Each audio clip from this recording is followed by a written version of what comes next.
Welcome everyone, this is Nathan Lindorf with The Rational Independent. I enjoyed doing that lightning round so much yesterday. I figured let's try it again today and see how it goes. We got a few moving parts in the news cycle, so let's touch on them. First up, from the New Republic. There's a scandalous picture. Conservatives are having a meltdown over Donald Trump and the Epstein list. It's important to note this is from yesterday before it was released. Several of Donald Trump's biggest fans seem increasingly frantic about a forthcoming list divulging the names of those who traveled on Epstein's plane and visited his various international estates. We're just going to take these articles at face value. That's side commentary that we need to talk about when it comes to Epstein, but let's just take them as they come. Again, we're analyzing the reporting.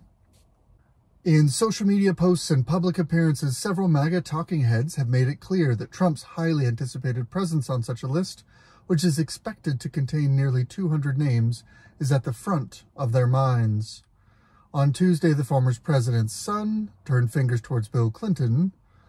Okay, so Don Jr. points to Bill Clinton, no surprise.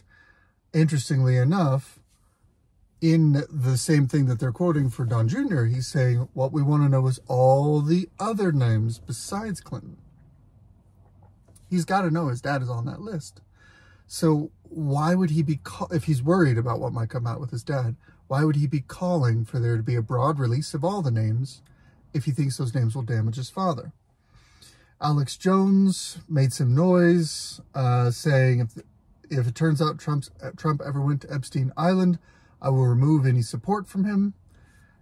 In case you haven't followed Jones at all, he speaks very hyperbolically. He speaks very bigly. He makes broad, sweeping pronouncements without really measuring his words, and then later makes new, broad, sweeping pronouncements that may or may not contradict the prior ones. So, whatever. I don't weight Alex Jones' words very heavy.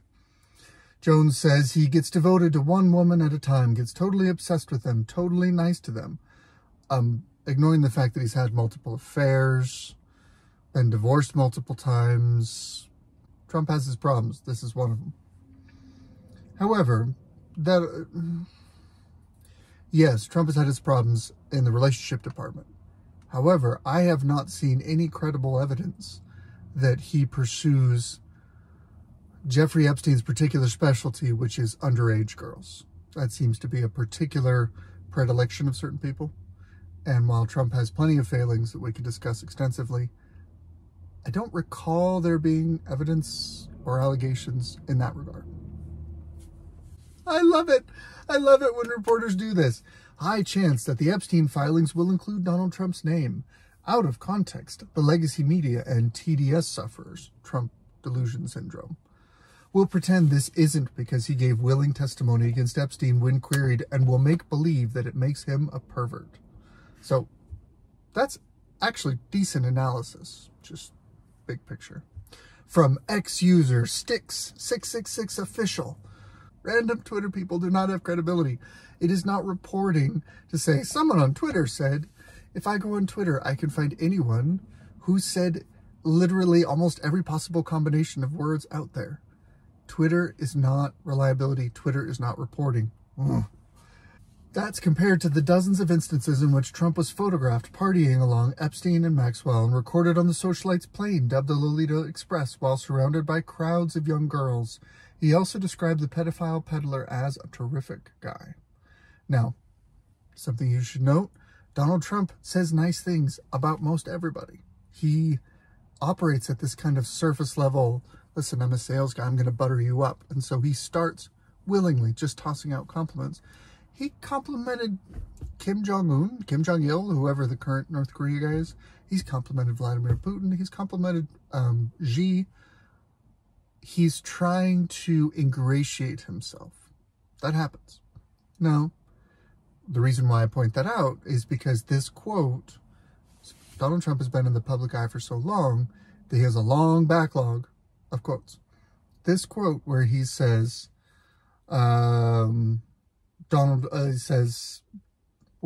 Jeffrey Epstein was a terrific guy, is from, I think, 2002.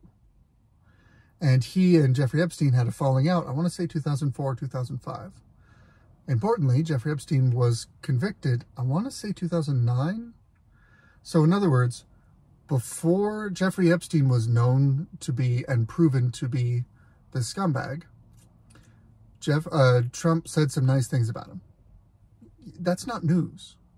What's important is that after 2009, or after their falling out, for the next 15 some odd years, Donald Trump very famously was antagonistic and went his separate way and had no interest in relationships with Jeffrey Epstein, unlike some of the other people on the list. So that quote out of context is not exactly a slam dunk from a reporting perspective. But, why would we expect it to be, pertinent? The list of Jane and John Does formed nearly 9 years ago. So basically, there was a defamation suit against Ghislaine Maxwell. And in that suit, it listed a bunch of people peripherally related. And the court decided to put their names under seal. So it prosecuted, it handled the defamation claim without the public record of the court revealing a bunch of these other names. That's where this kind of apocryphal list came from. Now, it was initially set to be published on Tuesday. This report is publishing until after January 22nd. As you probably know, it was released last night, so clearly not January 22nd.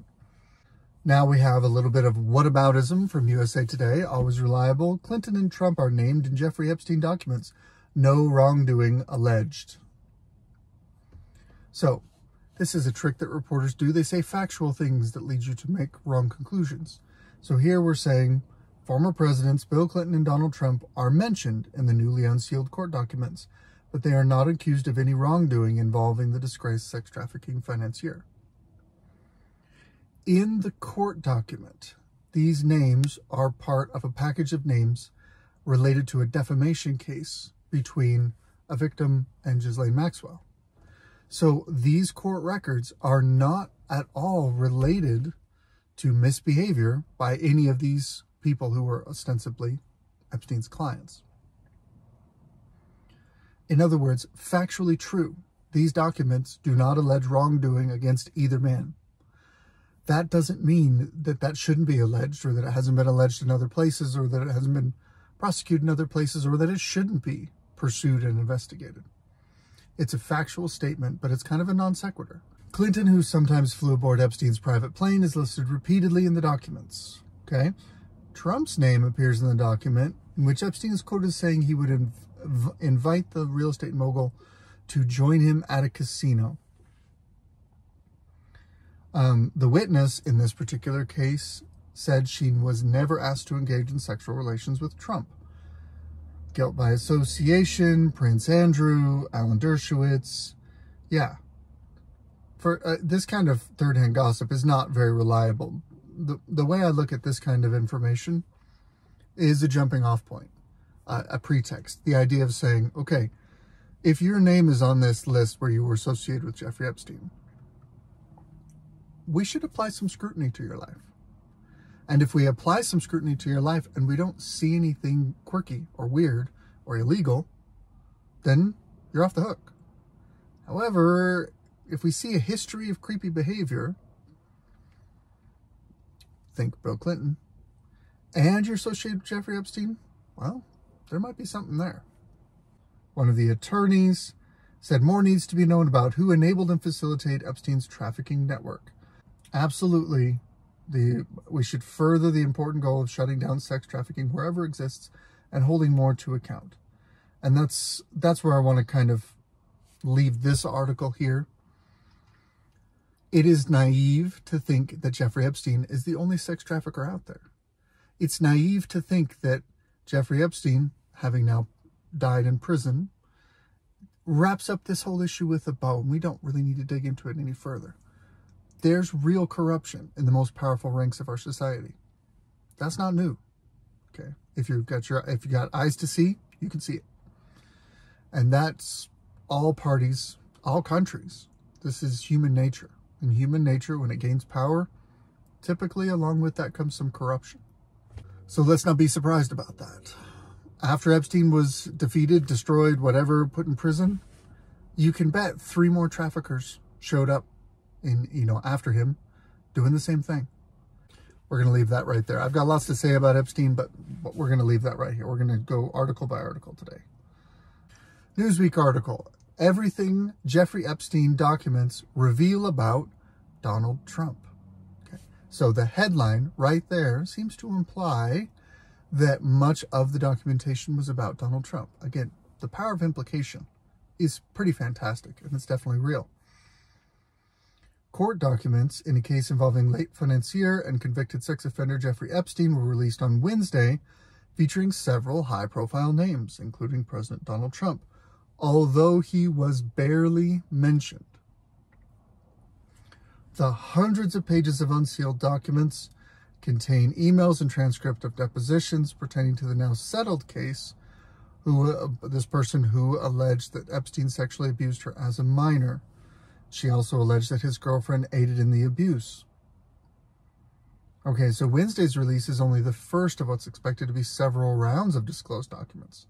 Epstein, indicted on 2019, found dead in his jail cell awaiting trial. Totally coincidental. Nothing there. Sorry, trying to stay on topic. When asked if she ever massaged Trump, the witness twice responded she never did.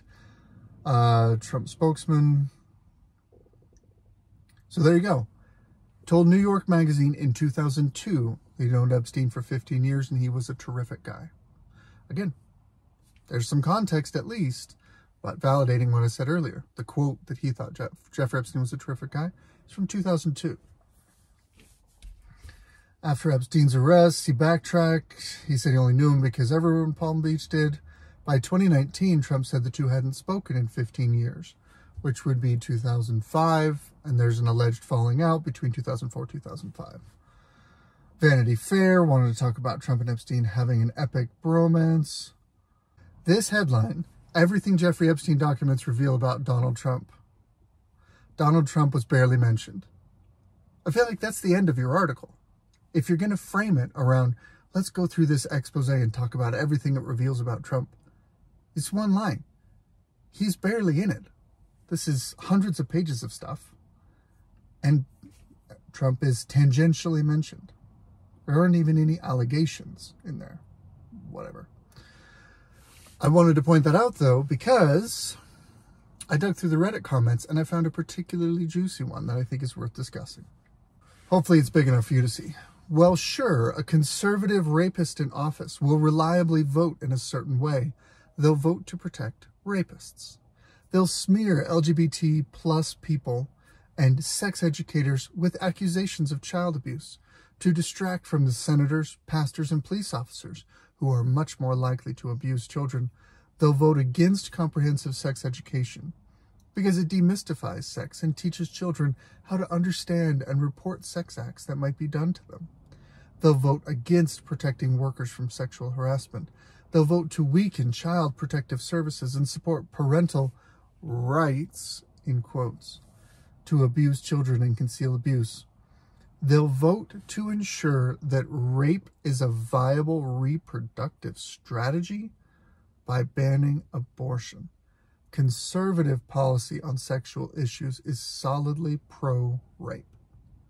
Now again, I teased a reporter for quoting a tweet on X. Well, this is a random comment on Reddit, so I don't want to bust on this person. But this vote got upvoted. This conversation got upvoted. Some people showed some interest in it. There's at least a little reliability there in the sense of it's likely that these arguments and thoughts expressed by this person are held by more than one person. So I just want to kind of quickly just go point by point. Okay. Conservatives in office vote to protect rapists. That's a broad, sweeping generalization. And it almost sounds like this person thinks that all heterosexual sex is rape. I don't know. It's weird. They'll smear Q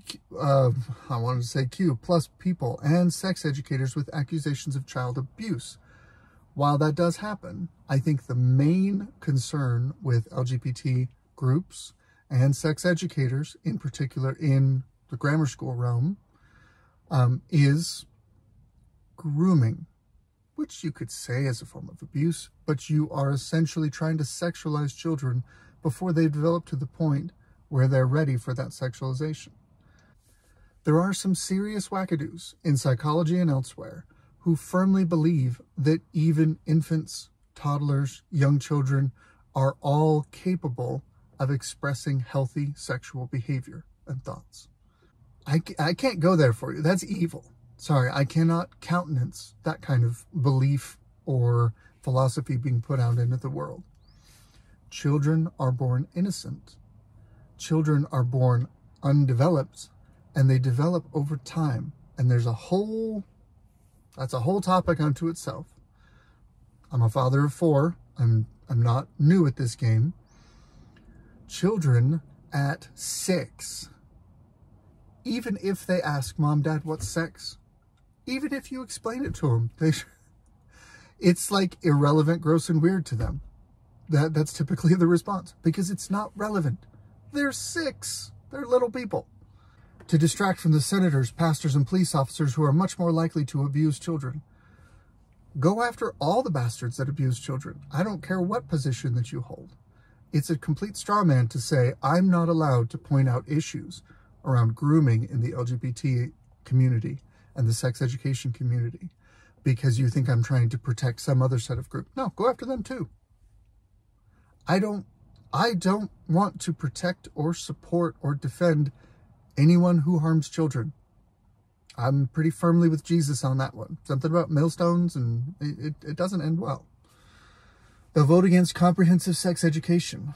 Well, because it demystifies sex. Okay, well, let's just pause. As a parent, there are some things that I delegate to my school to teach my child. There are other things that I teach my child. That's my philosophy on this.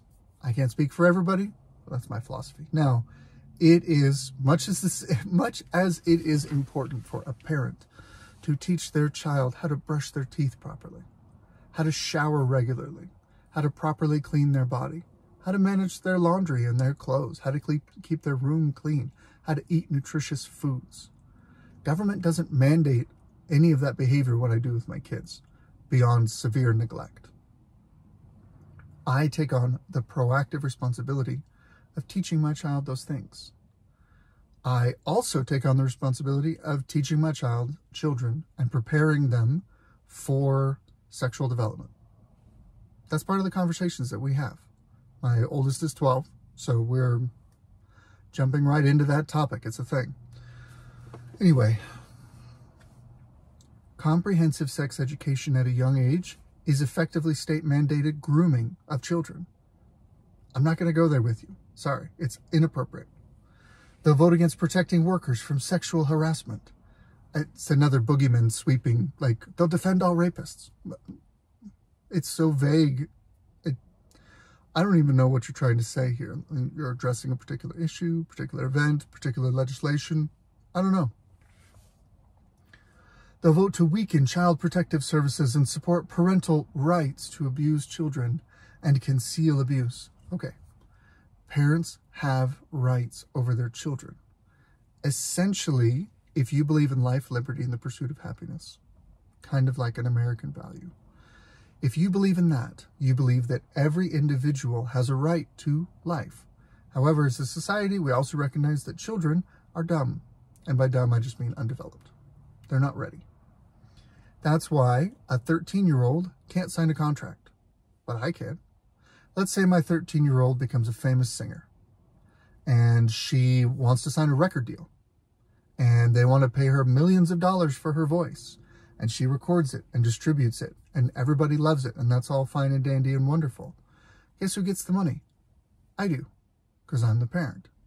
Because her undeveloped mind and body, her rights are basically delegated to me and held by me until she's ready to receive all those rights from me when she's ready to be an adult on her own.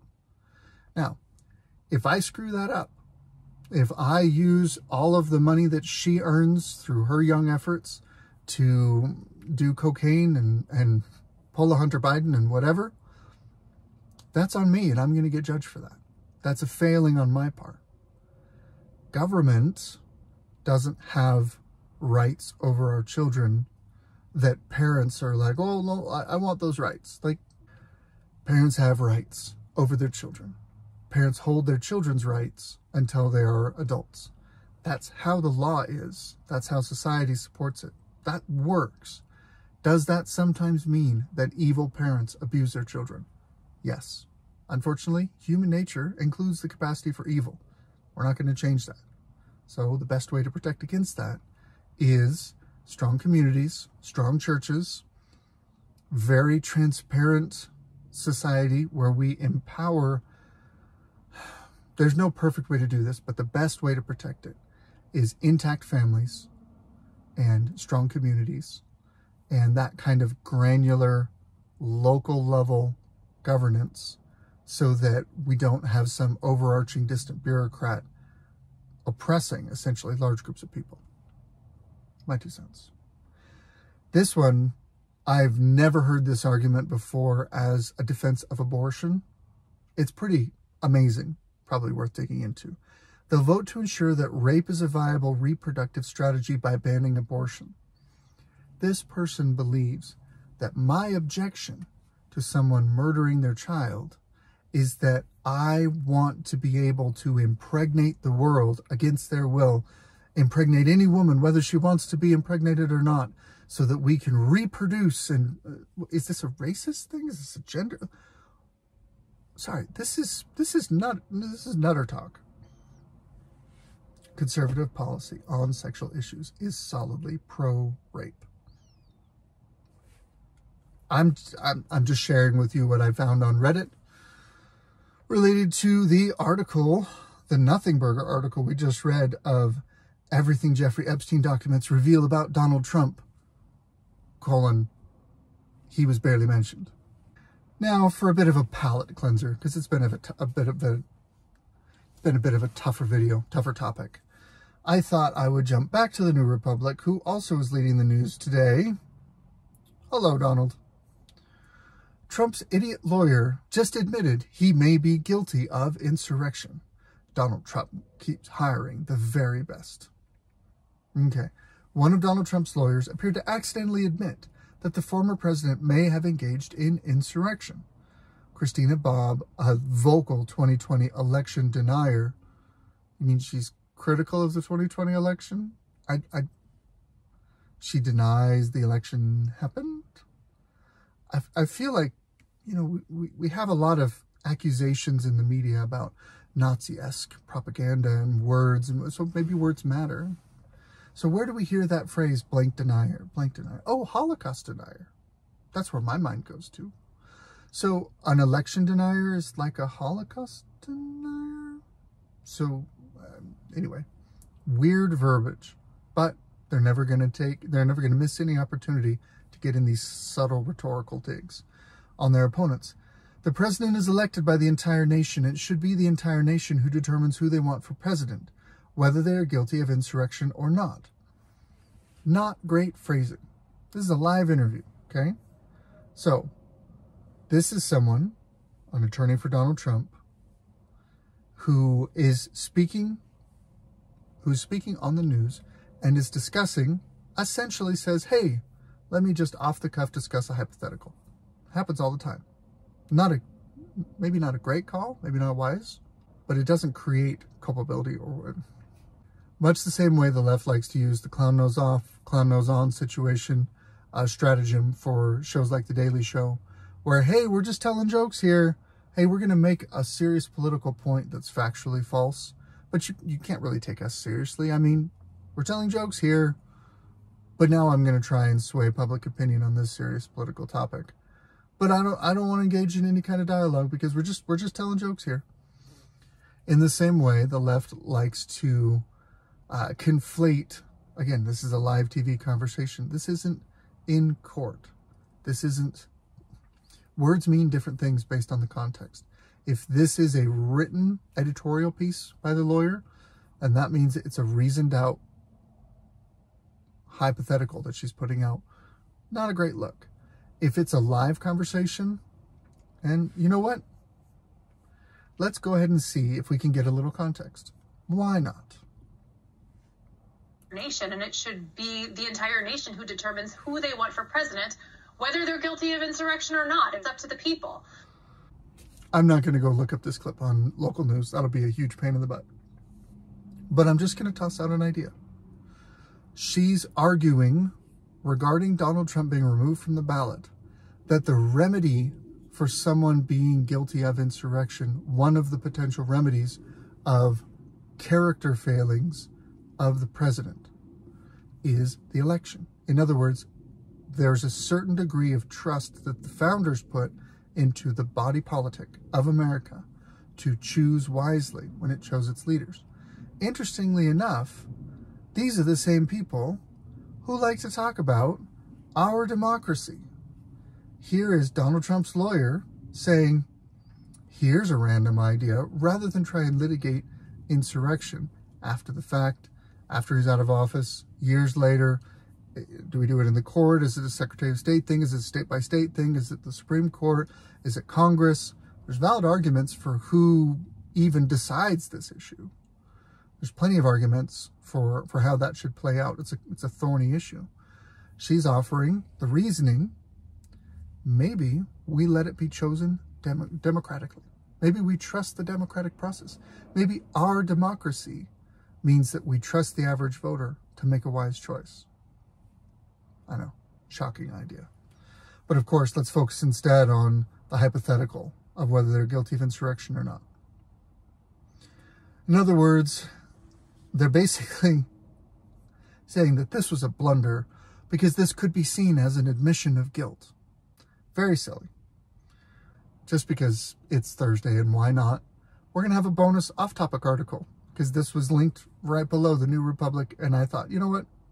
Marjorie Taylor Greene is always good for a laugh. Sweet lady. I'm not trying to mock her.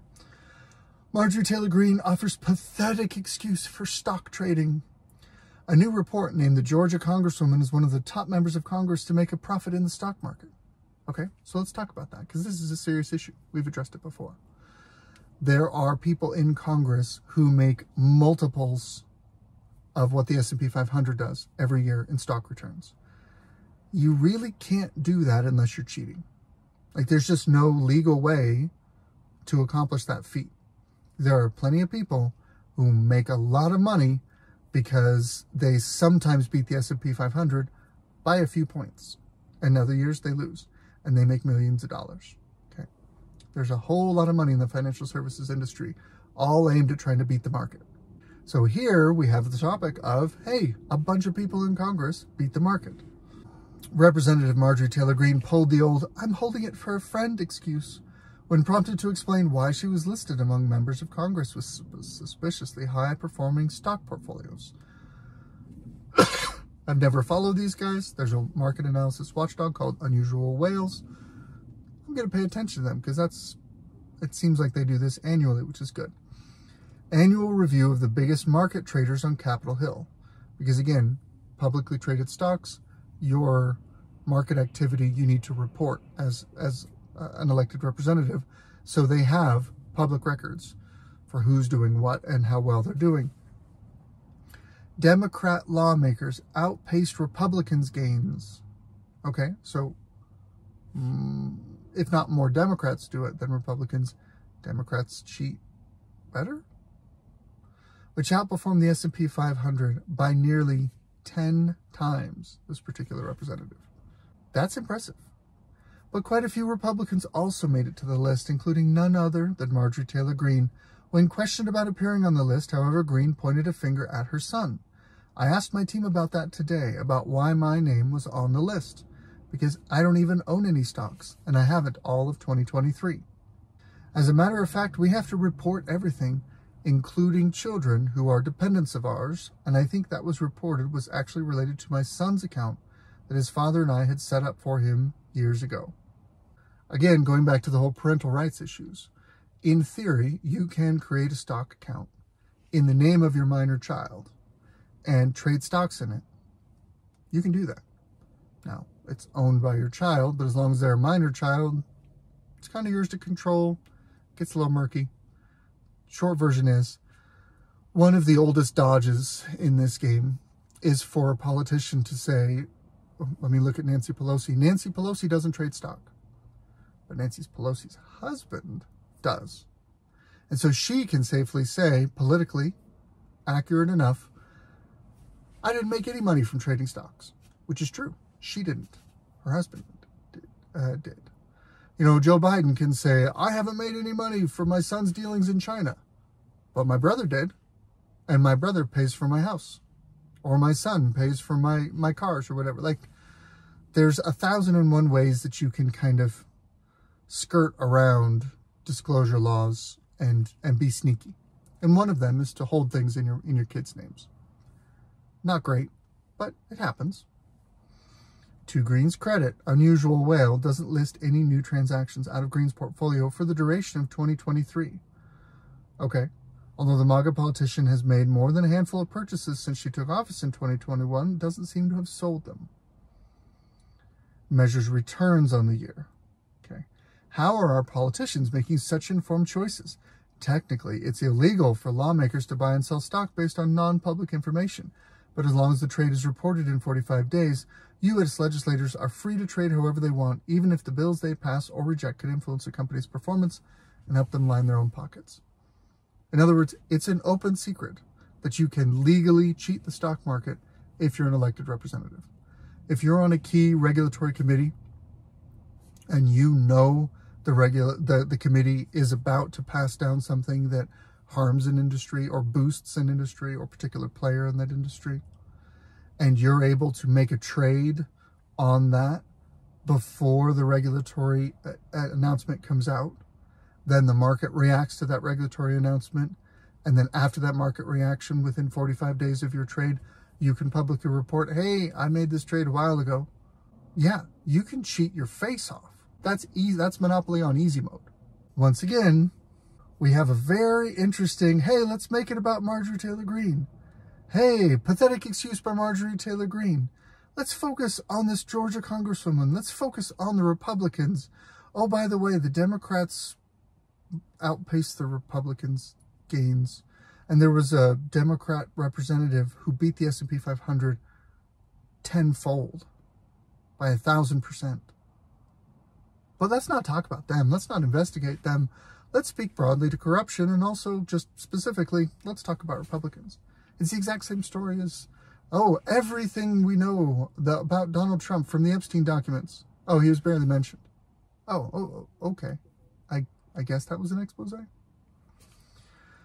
It would get tiresome, I would think, to hammer the same points over and over. But the media seems to love it. And maybe it's because it's effective. Maybe it's because they make a lot of money. Maybe because they're ideologically aligned. These are just some of the things that I think about when I read the news. This is Nathan Lindorf with Rational Independent, and this has been my Reddit rant. Good luck out there.